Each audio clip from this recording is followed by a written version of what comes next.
So welcome everyone.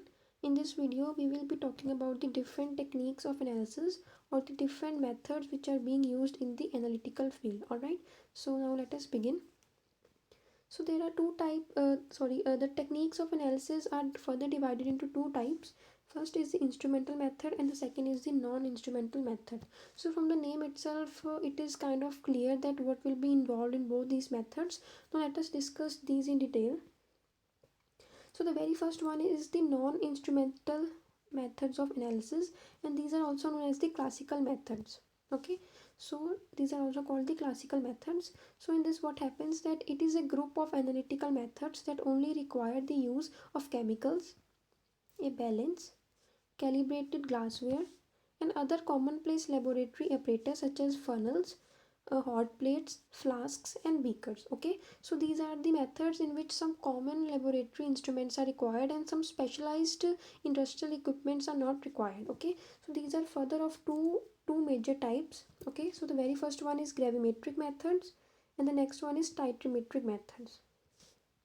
So if we talk about the gravimetric methods, so these include determination of the mass of analyte or some other compounds produced from the analyte. Okay, so gravimetric method of analysis is another chapter in our syllabus which we will discuss in detail in our upcoming videos. Here only we need to know that in these methods we determine the mass of the analyte. Okay, so this is the basic what we do in the gravimetric method. Now the next method is the titrimetric methods. So in this method, a solution of the substance being determined is treated with the solution of a suitable reagent of exactly known concentration. Now these include acid-base titrations, redox titrations, non-aqueous titrations, complexometric titrations, and precipitation titrations. Now all of these examples which I have written over here, all of these are in our syllabus and we will discuss these in detail in the upcoming videos. Here we are just doing the basic introductory part, that whatever types of methods are there. So now let us see what are the advantages and disadvantages of our non-instrumental methods. Okay, so firstly the advantages of classical methods or the non-instrumental methods of analysis.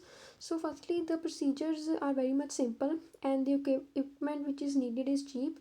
The methods are absolute and specialized training is usually not required. Okay, so these are in this, like, some special equipment is not required, so even a unexperienced or unspecialized person can also perform using these things, so special training is not required. Now if we talk about the limitations, so firstly the chemical environment is critical. Second, there is lack of versatility. Third, accuracy decrease with decreasing amounts. And fourth, procedure is time consuming. Now it is very much obvious that if specialized equipment is not there, then we have to see all the processes by our own, so these processes are time consuming. Okay, so these are the limitations of our non-instrumental methods. Now let us move on to the second one, which is our instrumental methods. So instrumental methods, so it is a field of analytical chemistry that investigates analytes using scientific instruments. Okay, scientific instruments are used. These methods are extremely sensitive, providing precise and detailed information from small sample of material. So in this some special scientific instruments are used and these are very much precise method in which the value which we get is very much accurate. Now these are further of the following types. The very first one is so the very first one is electroanalytical methods. So from here the name itself is clear that electroanalytical means that some electric thing will be involved. So these are the modification of chemical methods in which reaction progress and endpoint are determined by electric measurement. For example, conductometry, potentiometry, and voltammetry. Now both of these, conductometry and potentiometry, are also in our syllabus which we will be discussing very soon. So now let us move to the next part, which is spectroanalytical methods. So here also from the name itself it is clear that some spectrum will be involved. These are widely used for qualitative as well as quantitative analysis. They give results in the form of an interpretable spectrum. For example, spectrophotometry, infrared spectrophotometry, atomic emission spectrophotometry, etc. Sorry, atomic emission spectroscopy. Now all these examples, these are not in our syllabus, therefore we need not to go into detail. We only need to know that what is happening in spectroanalytical methods. This in our first semester, this is not in our syllabus. Now the third one is chromatographic methods. These are mainly used for the determination of complex mixtures or mixture of components by separating them into individuals. For example, glass chromatography. Okay, so now this one is also not in our syllabus of B Pharmacy Sem 1, so we will also not go into detail of this one. Now let us move further. Other methods. Besides above methods, there are much more instrumental analytical methods used in analysis depending upon the type of analyte which is being used, such as RIA and ELISA methods. RIA means radioimmunoassay, and ELISA means enzyme linked immunosorbent assay. These are different techniques when these are also categorized under the instrumental method of analysis. Now let us see the advantages as well as the limitations of our instrumental methods of analysis. So firstly, advantages.